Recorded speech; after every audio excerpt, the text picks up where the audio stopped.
Welcome.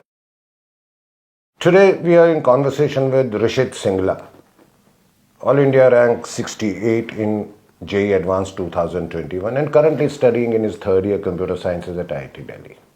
Having had a remarkable journey, let's dwell into his experiences, triumphs and learnings for the benefit of us all. Welcome Rishit. Thank you for coming over and volunteering to share a few of your experience. So Rishit, how did it all begin? Okay, starting actually like मैं जब 8th class में था मेरे class में एक मेरा classmate था and वो दूसरे कोचिंग इंस्टीट्यूट आता था तो मैंने उनके लाइक बुक्स एंड ऑल देखे तो मुझे बहुत कंटेंट इंटरेस्टिंग लगा सो तब लाइक मेरे को आईआईटी और जेई वगैरह के बारे में कुछ नहीं पता था. अच्छा. मेरे को तो बस कोचिंग का कंटेंट इंटरेस्टिंग लगा था. मैंने रीड किया सो आई डिसाइडेड कि मैं ज्वाइन करता हूँ. सो मेरे नियर बाय फिटजी था and like relatives and all से बात की तो सब फिटजी की तारीफ करते. सो मैंने मम्मी पापा से कहा फिटजी ज्वाइन करने के लिए. स्टार्टिंग में तो इवन वो मतलब मना कर रहे थे कि अभी से ज्वाइन करेगा 9-10 में तो एक्स्ट्रा प्रेशर पड़ेगा एंड बट मैंने ज़बरदस्ती FTRE दिया था एंड देन ज्वाइन करा. सो फिर फिटजी जाके ऑब्वियसली मुझे जेई एंड ऑल के बारे में पता चला. How did FTRE help you in taking that decision? उससे कोई मदद मिला पेरेंट को कन्विंस करने के लिए कि हाँ जी मुझ में पोटेंशियल है, आई कैन डू दिस? हाँ लाइक उससे पहले मैंने कभी कोई नेशनल लेवल एग्ज़ाम दिया नहीं था. सो ये पता ही नहीं था कि क्या स्टैंडिंग है कंट्री में मेरी. तो ऐसा लगता था कि लाइक ओके मतलब एवरीथिंग नॉर्मल तो मतलब ज़्यादा कुछ नहीं आता जैसे नॉर्मल चीज़ें. बट जब FTRE पेपर भी दिया था उसके बाद भी ऐसा लग रहा था कि नहीं आता जब तक रिजल्ट नहीं आया. एंड जब रिजल्ट आया तब पता चला लाइक हाँ मतलब कुछ कैलिबर है कि कर सकते हैं. मैं भी एकदम शॉक था कि मतलब ऐसा कैसे हो गया ये result. FTRE told you something about you which you also didn't know. Right. Wonderful. And overall वैसे एग्जाम भी FTRE तो अच्छा लाइक मेरा फर्स्ट एग्जाम था like it was long one I guess 2 exams होते उसमें 3 घंटे के थे 6 आवर्स. राइट. हाँ. सो मतलब उसमें like her variety of questions थे एंड ऑब्वियसली काफ़ी सारे क्वेश्चंस थे जो मेरे से नहीं भी हुए थे एंड कई क्वेश्चंस थे जो हो भी गए थे. तो करने में भी मज़ा आया था. वो मतलब 6 साल लॉन्ग प्रोसेस में एक मतलब मज़ेदार था. फर्स्ट टाइम कुछ ऐसे नए बच्चे एंड सबके साथ नहीं. जनरली हम स्कूल में एग्जाम देते थे बोर्ड्स वगैरह में तो उसमें तो वही सेम स्टूडेंट्स एंड सब कुछ एंड कोई कंपटीशन भी नहीं होता था. सिलेबस भी प्री डिफाइंड रहता था सब कुछ. FTRE मतलब एक इंटरेस्टिंग एग्जाम था मेरा फर्स्ट इंटरेस्टिंग एग्जाम कहूँगा. And it also give you deep insights into where you stand and क्या पॉसिबिलिटीज है आपके लिए फ्यूचर में. वंडरफुल. या Rishit, having taken a decision to join a coaching institute and academic system post a scientific assessment through FITGI Talent Award exam, what do you think? क्या role था एक guidance का जो आपको ओवरऑल गाइडेंस की requirement थी to clear IIT JEE? How did it play in your case? So basically जब मैंने ज्वाइन किया सो लाइक जैसे मैंने कहा कि मेरे को IIT JEE वगैरह कुछ नहीं पता था. सेम गोज फॉर बाकी एग्जाम जैसे मैंने NTSC करा है एंड ओलंपियाड्स KVPY तो मुझे कुछ भी नहीं पता था. तो जब मैं गया तो लाइक धीरे धीरे फैकल्टी से बात करी एंड मतलब मुझे धीरे धीरे पता चला कि ये सारे एग्ज़ाम्स हैं, क्यों हैं, कैसे हैं एंड इनके लिए प्रिपरेशन करनी चाहिए, क्यों करनी चाहिए. देन फिर मेरे को जेई मतलब जेई का भी साथ साथ पता चला. तो एक मतलब दिमाग में एम सेट हुआ. उससे पहले कोई एम नहीं था, गोल नहीं था कोई. गोल सेट हुआ कि मेरे को लाइक 4 ईयर बाद JEE एडवांस देना है एंड बीच में मल्टीपल सब गोल्स कह सकता हूँ मैं. शॉर्ट टर्म गोल्स जैसे NTSC था, KVPY हुआ एंड ओलंपियाड्स भी मतलब काफ़ी ओलंपियाड्स दिए थे मैंने. सो ये सब मेरे हुए. अब इसके अलावा एक चीज़ जो मैं हाईलाइट करना चाहूँगा कि मैं जब एडमिशन लिया था तो जैसे मैंने कहा कि मैं ज़्यादा कुछ नहीं जानता था. इवन जब FTRE का रिजल्ट आया था तो मैं खुद शॉक था. तो मेरे में बिल्कुल भी सेल्फ कॉन्फिडेंस नहीं था. मैं ये सोचता था कि मुझे नहीं आता कुछ भी. तो मेरा कॉन्फिडेंस बहुत बूस्ट हुआ था FITGI में. वंडरफुल. मेरे को एकदम लाइक मैं अगर 9th क्लास में था तो मैं 10th क्लास की चीज़ें पढ़ने से डरता था. ये सोचे कि मेरे से होगी नहीं, मैं ट्राई करके क्या करूँगा. अजम्पशन थी पहले. हाँ पहले अजम्पशन थी कि मेरे से होना ही नहीं है. सो बट सर ने मोटिवेट किया. वो हमेशा कहते रहते थे कि ट्राई करो, नहीं होगा तो नहीं होगा, मतलब कुछ जाएगा थोड़ी ट्राई करने में. मैं ट्राई कर एंड अपने आप सब कुछ फिर होता चला गया. मेरा कॉन्फिडेंस बहुत बूस्ट हुआ था. So guidance plays an important role. A right guidance plays an important role. But इस सब बीच में जैसे आज की डेट में देख रहे हैं इतने सुसाइड्स हो रहे हैं. लास्ट 1 साल में करीबन 30 सुसाइड्स हुए हैं. How did you manage your stress and tension levels? What were the tricks that enabled you to kind of be motivated? First of all तो मतलब जो मेरे को पर्सनल लगता है कि सुसाइड एक बहुत गलत चीज़ है। Very true, very true. मतलब इतना भी मतलब अगर पढ़ाई नहीं हो रहा, स्ट्रेस हो रहा है, इसका मतलब ये नहीं है कि अपना लाइफ लेने, तो बहुत गलत चीज़ है। 100%, can't agree more. इसके अलावा नेक्स्ट पार्ट की मतलब मैंने कैसे मैनेज किया, तो बेसिकली हाँ सबकी लाइफ में अप डाउन्स आते हैं, तो मेरी प्रिपरेशन थी तो मेरे में भी थे। हमारे तो स्पेशली कोविड वाला बैच था, तो हमारे तो 6-7 मंथ्स एक्स्ट्रा खिंचा भी था, तो स्पेशली वो टाइम तो बहुत डिप्रेसिंग था कि अब मतलब एग्जॉस्ट हो चुके थे हम प्रिपेयर कर करके कि अब ये खत्म क्यों नहीं हो रहा है, एग्जाम क्यों नहीं दे पा रहे हम, कॉलेज क्यों नहीं जा पा रहे हम, घर पे बैठे हैं लैपटॉप का स्क्रीन देखते रहते हैं पूरे टाइम। सो वो भी एक हेडेक होता था। तो उसका सबसे सिंपल तरीका तो एक तो ये है कि घर पे फैमिली मेम्बर से बात करना। मैं अपनी हर चीज़ मम्मी पापा से शेयर करता था एंड उनके साथ रहता था। देन उसके अलावा सिर्फ घर में नहीं रहना। अब उस समय हम सिर्फ घर में पड़े रहते थे तो बहुत ही मतलब माइंड ऐसा लाइक कुछ समझ नहीं आता था कि क्या करे। तो उसके लिए थोड़ी बाहर की हवा, ताज़ी हवा खाना एंड वॉक एंड ऑल, तो ये सब बहुत हेल्प करता है। देन इसके अलावा जितना भी फिर एकेडमिक रिलेटेड चीज़ें थी कि यार अब तो नहीं हो रहा, मैं क्या करूं, मैं मतलब परेशान हो गया हूं मैं कर करके। तो उसके लिए मैं हमेशा अपने मतलब टीचर से बात करता था, तो सर हमेशा एक्टिव रहते थे। जितना मेरे को याद है कि कोई भी मेरा व्हाट्सएप या कॉल पे कुछ ऐसा नहीं होगा जो अभी तक अनरिप्लाइड होगा। हर चीज़ का सर रिप्लाई कर देते थे। एंड मैं मतलब सेंटर हेड से मेरे झा सर, तो उनसे मैं हमेशा फ़ोन पे भी बात करता रहता था, तो हमेशा मोटिवेट करते रहते थे। एंड वो हमेशा मतलब मैं कुछ भी पूछता था कि मैं इसको कैसे करूं, ये कैसे करूं, मेरे से ये नहीं हो रहा, मैं थक गया, तो हमेशा मतलब एक सेटिस्फैक्टरी आंसर हमेशा दे देते थे। ठीक है, ओके। उसके अलावा जब हमारा लाइक एक टाइम पे मेरा ये आ गया था कि जेईई एडवांस के लाइक 2-3 वीक्स पहले तक मैं फ्रस्ट्रेट हो गया था। मैंने इवन ये भी कह दिया था कि मैं जेईई एडवांस दे ही नहीं रहा। अच्छा, क्यों? उस समय मतलब मैं अनॉय हो चुका था, इरिटेट हो चुका था कि मैं और नहीं पढ़ सकता। अच्छा, मैं आप लोगों के लिए तो केस भी डिफरेंट है बिकॉज़ कोविड के कारण। यस, उसी की वजह से एग्जैक्टली कि 7 मंथ्स 8 मंथ्स डिले हो गया था एंड उस पे भी कुछ कंफर्म नहीं था, वो डिले पे डिले हो ही जा रहा था हर बार। तो मैं थक गया था। मैंने कहा था कि मैं केवी पे हुआ पड़ा, मैं आईएससी चला जाऊंगा, मैं नहीं दे रहा अब जेईई एडवांस में। ऐसे आ गया था। तो मैंने सर से बात की, अपने मैथ्स यतीश सर, मैंने उनसे बात करी थी।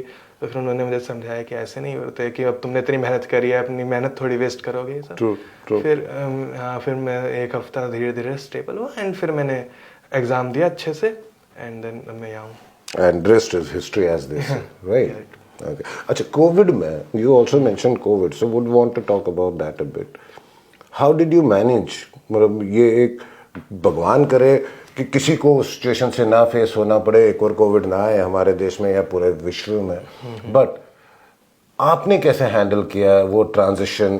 अचानक ही कुछ एक लॉकडाउन आ गया, घर में बैठा रहा, जब क्लासेस हो रही थी, कैसे हो रही थी? Just share your experiences with FIITJEE at that time. तो सबसे पहले तो लाइक जब लॉकडाउन हुआ तो ऑब्वियसली एकदम लॉकडाउन होते तो कुछ नहीं हो रहा था, हम घर पे बैठे थे, सिर्फ सेल्फ स्टडी कर पाए थे। स्टार्टिंग में तो प्रॉब्लम मतलब ऐसी नहीं आई थी कि क्योंकि मतलब उल्टा मैं स्टार्टिंग में खुश था कि अब सेल्फ स्टडी के लिए बहुत टाइम मिल गया। ये तो सोचा ही नहीं था कि हम इतने टाइम के लिए लॉकडाउन में चले जाएंगे।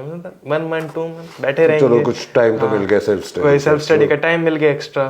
फिर इसमें एक चीज मैं कहूँगा कि फिटजी ने बहुत जल्दी स्टार्ट कर दिया। लाइक बाकी सब वेट करते हैं कि हाँ 1 महीना 2 महीना फिर खत्म हो जाएगा, but I don't think FIITJEE ने 1 मंथ के अंदर मेरे ख्याल से स्टार्ट कर दी थी हमने। 3 वीक्स में दे हैड स्टार्टेड, या तो फिर उन्होंने क्लासेस स्टार्ट कर दी थी, तो हम क्लासेस भी लेते थे। मैं ये कहूँगा थोड़ा कोविड में लैपटॉप पे क्लासेस लेना थोड़ा हेडेक होता था, पर स्टिल क्लास तो अटेंड करनी होती थी। ठीक है, फिर कुछ टाइम बाद अराउंड 2-3 मंथ स्कूल की क्लासेस भी चालू हो गई थी, वो भी ऑनलाइन ही हुई, वो भी ऑनलाइन होती थी। So your classroom was a laptop? Classroom was a laptop. सुबह 8 बजे जगते थे, लैपटॉप पे बैठते थे, फिर बहुत मतलब शाम को उठते, कभी दोपहर को उठते थे। ग्रेट। आई जस्ट होप वो टाइम फिर से कभी बाहर वापस ना आ जाए एंड हम उस कोविड जैसी महामारी से हमेशा बचे रहे। So Rishit, reflecting back on your preparation phase, जब आप आईटी के लिए प्रिपेयर कर रहे थे, what do you think are the key strategies जो आपने यूज करी हो या स्टडी टेक्निक्स जो आपने यूज की हो which helped you the most? Right, so what I believe is कि जो हमारे कुछ भी हम पढ़ रहे हैं तो हमें उसको फंडामेंटल से स्टार्ट करना चाहिए। Okay. अगर जैसे हम जे एडवांस की बात करें तो उसमें हमेशा लाइक कॉम्प्लेक्स क्वेश्चंस होंगे, तो इसका मतलब ये नहीं कि हमें सिर्फ कॉम्प्लिकेटेड एंड कॉम्प्लेक्स चीज़ें करनी है। हाँ, जब तक बेसिक्स नहीं होंगे क्लियर कॉम्प्लेक्स हमें होगा धीरे नहीं। धीरे बिल्ड करना चाहिए फंडामेंटल्स के Very ऊपर एज पर फिट जी। तो उसमें मैं कहूँगा कि जैसे हमारे एग्जाम पैटर्न्स होते हैं, तो स्टार्टिंग के एग्जाम हमारे इजी होंगे, फिर वो धीरे धीरे धीरे मुश्किल होंगे। पहले स्टार्टिंग में सेंटर लेवल एग्जाम्स होते हैं तो वो मॉडरेट लेवल होंगे, फिर धीरे धीरे हम जब मतलब क्लास 12th में आएंगे देन हमारे AITS होंगे, एंड हमारे बीच बीच में नेशनल लेवल एग्जाम होते हैं, वो डिफिकल्ट होते हैं। तो वो हमें हर रेंज ऑफ क्वेश्चंस देता है जिसमें कंसेप्चुअल से लेके कॉम्प्लिकेट तक सब कुछ कवर होता है। तो ये इंश्योर करने के लिए कि लाइक हम कहीं पे मतलब मिस नहीं कर रहे कोई चीज़, ठीक है। एंड सिमिलरली जो पढ़ाने का तरीका है वो भी सेम है, लाइक मेरे बिलीव से कि हम बिल्कुल फंडामेंटल एकदम स्टार्टिंग से कंसेप्ट से स्टार्ट करते हैं एंड देन उसके ऊपर बिल्ड करते करते हम कॉम्प्लिकेट चीज़ें पढ़ते हैं, ठीक है। एंड दूसरी चीज़ एक इम्पॉर्टेंट है कि हमारे एक माइंड में गोल सेट होना चाहिए, ठीक है। अब जैसे कि मेरा अगर IIT का गोल सेट है माइंड में, जे एडवांस का गोल सेट है, तभी मैं उसके लिए आगे पढ़ पाऊंगा, ठीक है। अगर मैंने बस ये नहीं सोच रखा कि मेरे को आगे क्या करना है एंड बस मैं पढ़े जा रहा हूँ कुछ भी तो वो लाइक फायदा प्रोडक्टिव नहीं है। हाँ, नॉलेज बढ़ेगी नो डाउट, बट प्रोडक्टिव नहीं है। तो स्टार्टिंग में मैं ये कहूँगा कि मैं सब कुछ पढ़ता जाता था जो मेरे को लगता था SST बायो ये वो फिर जब धीरे धीरे मेरे को चीज़ें समझ आने लग गई, मैं टीचर से बात करता था कि क्या पढ़ना चाहिए क्या नहीं पढ़ना चाहिए, क्या मेरा एक्चुअल गोल है, तब मैं धीरे धीरे फिर उसको फिल्टर आउट करके जो प्रोडक्टिव चीज़ें उस पर फोकस किया। एंड हाँ, सिर्फ मतलब प्रोडक्टिव में थोड़ा साइड तो ऑब्वियसली पढ़ सकते हैं अपना माइंड थोड़ा डेविएट करने के लिए, ठीक है। तो जैसे मैं थोड़ा ओलंपियाड्स एंड जो मेरे सब गोल्स थे उनके लिए भी पढ़ता था, ठीक है। Yeah, going back to the basics. That's what Rishit says. Back to the basics. Fundamentals se padna hai. That's the most important thing. And that's a strategy which has worked with Rishit also. Right. So Rishit, during your preparation, in addition to COVID, which obviously was a great challenge to overcome, which you covered upon, do you remember any such instance जहाँ आप कहीं पे कोई ऐसा challenge आया हो कि समझ नहीं आ रहा, और how did you overcome that? I am sure हर एस्पिरेंट की लाइफ में ऐसे चैलेंजेस आएंगे. How have been handling such situations? Okay, so as far as I remember, तो मैं AITS की बात करना चाहूँगा। तो ऑल इंडिया टेस्ट सीरीज जो फिर जीती है, सो मतलब वो ऑलरेडी बहुत फेमस है मतलब अपनी डिफिकल्टी के लिए कि वो बहुत डिफिकल्ट होती है। सो जब मैं AITS देता था तो जितने मेरे लाइक बाकी नेशनल टेस्ट होते थे उनमें जैसे रैंक आती थी उनमें मेरे काफ़ी अच्छे रैंक आते थे, बट AITS में मैं अपने कभी अच्छा स्कोर या अच्छे रैंक नहीं ला पाया। अच्छा, ठीक है। तो मैं हमेशा उनसे मतलब डिप्रेस रहता था कि यार AITS में कुछ नहीं हो रहा और ये तो बहुत जे एडवांस से क्लोज होता है, मैं कैसे करूँगा। तो मैं हमेशा सर से बात करता था अपने, तो वो हमेशा कहते थे कि कुछ नहीं होता, जो मतलब एग्जाम से सीखने को कि अब तुमने दिया है, अब अगर बेकार गया तो उससे कुछ फर्क नहीं पड़ेगा लॉन्ग टर्म पे एक एग्जाम बेकार जाने से, बट जो उसमें तुम्हें नहीं आता था, जो गलती करी है उनसे सीखने के लिए उन पे फोकस करो। वंडरफुल। तो ऐसे धीरे धीरे करते हुए तो जो एंड की तरफ के AITS थे, लास्ट 2-3 AITS, तो उनमें मेरा फाइनली अच्छा स्कोर आ गया था, ठीक है। एंड मैं कहूँगा कि मेरे जे एडवांस में उनका AITS का बहुत कंट्रीब्यूशन था क्योंकि मैंने AITS से काफ़ी कुछ सीखा था। तो ये एक मतलब काफ़ी मेजर चैलेंज था कि AITS बेकार जाते थे एंड मैं बहुत मतलब डिप्रेस हो जाता था कि यार बेकार जा रहा है, अब क्या होगा।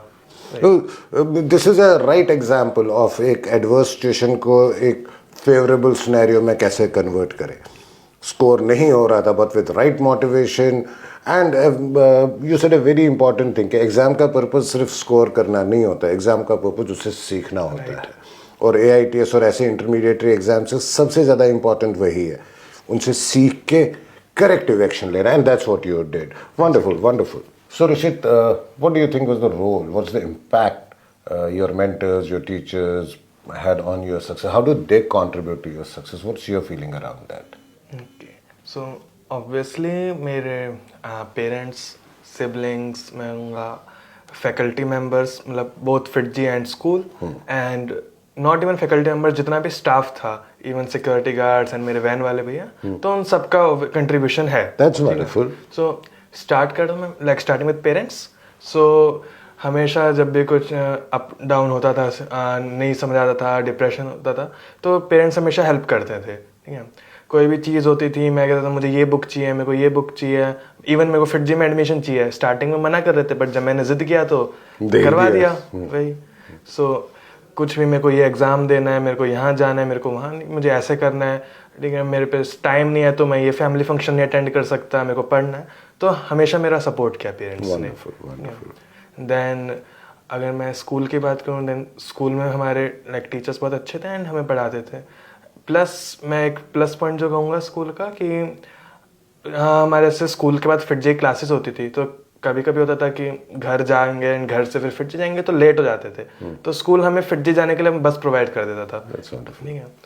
देन नाउ जब अगर फिटजी की बात करूँ, सो फिटजी में मैं कहूँगा कि हमारे हर एक्सपेक्ट पे ध्यान दिया जाता था कि एक तो रेगुलर क्लासेस होती थी, ठीक है, सो ताकि हम कहीं भी कंसेप्ट्स में पीछे ना छूट जाए। फिर उसके बाद रेगुलर टेस्टिंग होती थी हर चीज़ की, ठीक है, हर वीक हर मंथ अलग अलग टाइप के टेस्ट होते रहते थे, जो मतलब ये चेक करते थे कि जितना हमने अभी तक पढ़ा है वो हमें ढंग से याद है, हम भूले तो नहीं है, समझ आया है कि नहीं आया, ठीक है। इसकी वजह से हम कभी लाइक हम मेरे को कभी रिवीजन की जरूरत नहीं पड़ी, मैं इवन 12th में मुझे कभी 11th का रिवाइज नहीं करना पड़ा, क्योंकि Wonderful. टेस्ट होते रहते थे, तो ऑलरेडी सब रिवाइज्ड रहता था। That's wonderful. ठीक है। देन टीचर्स से हमेशा पर्सनल इंटरेक्शन रहा है, मतलब बहुत स्कूल फिट जी सारी टीचर्स से मैं हमेशा फ़ोन पे बात करता था, एक्स्ट्रा क्लासेस भी होती थी। इवन मैं 12th में मतलब पर वीक जो टेस्ट होते थे उनके अलावा भी मैं सर से बात करके, झा सर फिट जी में, सो उनसे मैं बात करके हमेशा एक्स्ट्रा टेस्ट मांगता रहता था। मैं मतलब इतना, मैं डेली एक टेस्ट देता था, तो मैं इतने टेस्ट मांगता था सर से, और सर ने मुझे कभी मना नहीं करा, वो हमेशा मेरे को देते थे।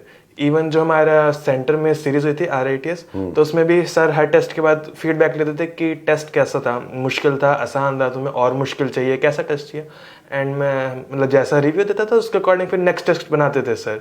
और मतलब सर मेरे साथ नहीं, ये सर और बच्चों के साथ, सब बच्चों के साथ ऐसे ही राइट। होते थे। Wonderful, wonderful.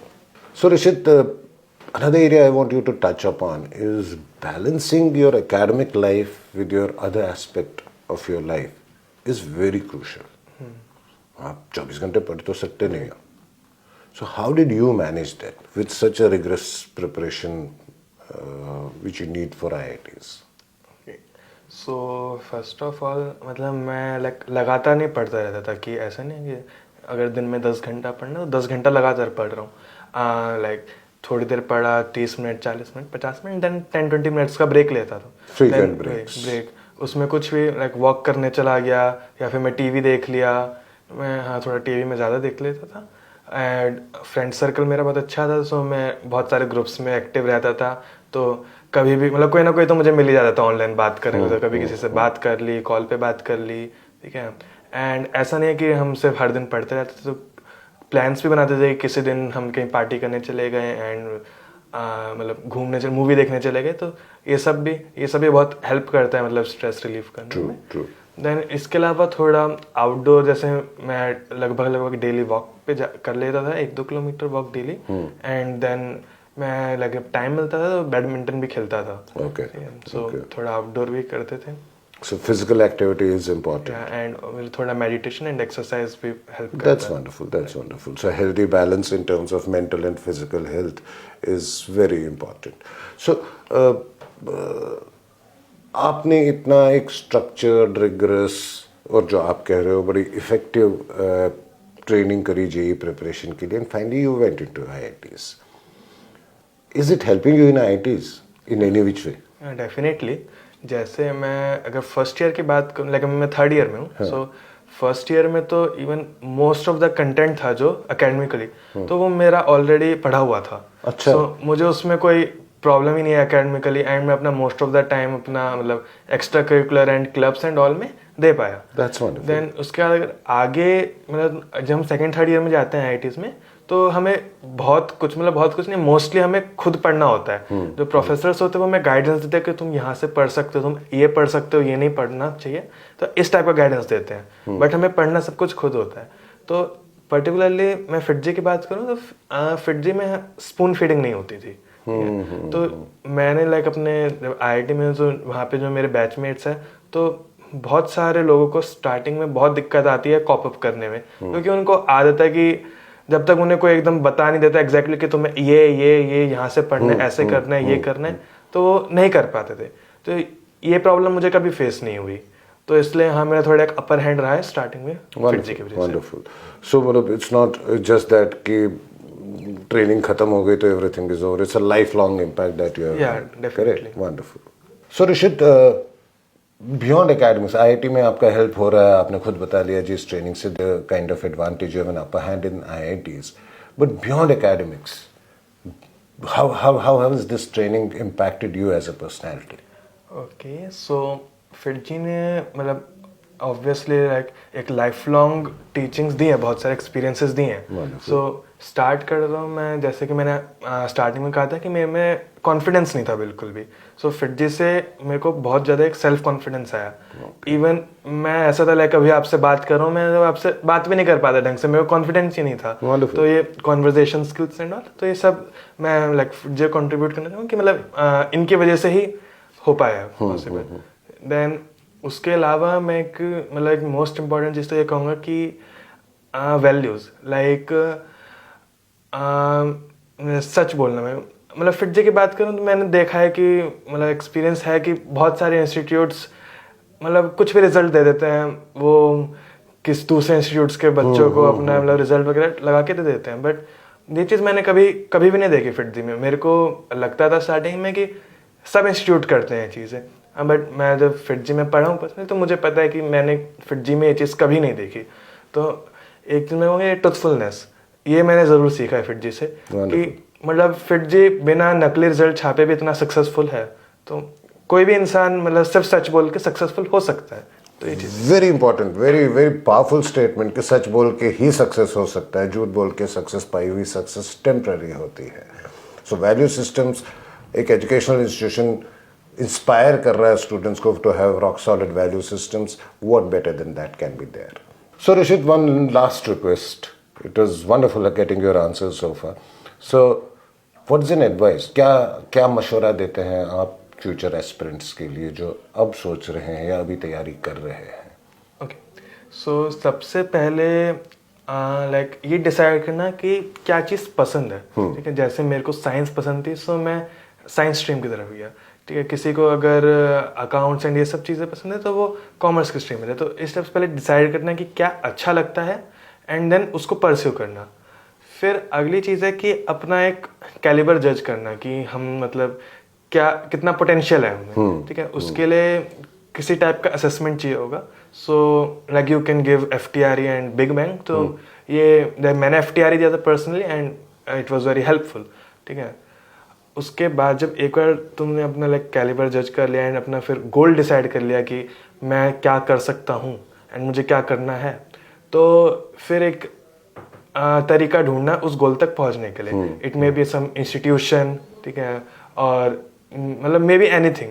ठीक है, बट मतलब कुछ ऐसा जो तुम्हारी केयर करे। ऐसा नहीं है कि तुम्हें लाइक अकेला छोड़ दे। ठीक है, बेसिकली वो रेगुलर इंटरवल्स पे तुमसे कम्युनिकेट करता रहे एंड तुम्हें उस गोल को अचीव करने में एंड तक हेल्प करे। You talking about academic system या इंस्टीट्यूट वैसा हो जहां आप अकेले ना पड़े, जहां आपके इंडिविजुअली आपका केयर किया जाए, both academically and otherwise also. Exactly, wonderful. And उसके अलावा मैं एक चीज़ और एंड में ऐड करना चाहूँगा कि अगर लाइक जो तुमने सोचा था, गोल था, वो नहीं अचीव हो पाता या उतना अच्छा नहीं होता, लाइक तुमने अपने 1000 रैंक सोची एंड तुम 5000 तक आ गए, सो मतलब वो एक कुछ ख़त्म नहीं हो जाता उससे।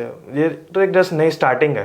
ठीक है, इससे मतलब डिसअपॉइंटमेंट या मतलब फेलियर को as a end of life ना देखने की जगह एक न्यू बिगिनिंग की तरह देखना चाहिए। Very well said. Wonderful. So yeah, failure is just a step towards success. That's what Rishit is trying to say. Wonderful, Rishit. Thank you so much for taking out the time and from your busy IIT schedule and volunteering to share those words of wisdom to our future aspirants. Thank you so much and wish you all the best.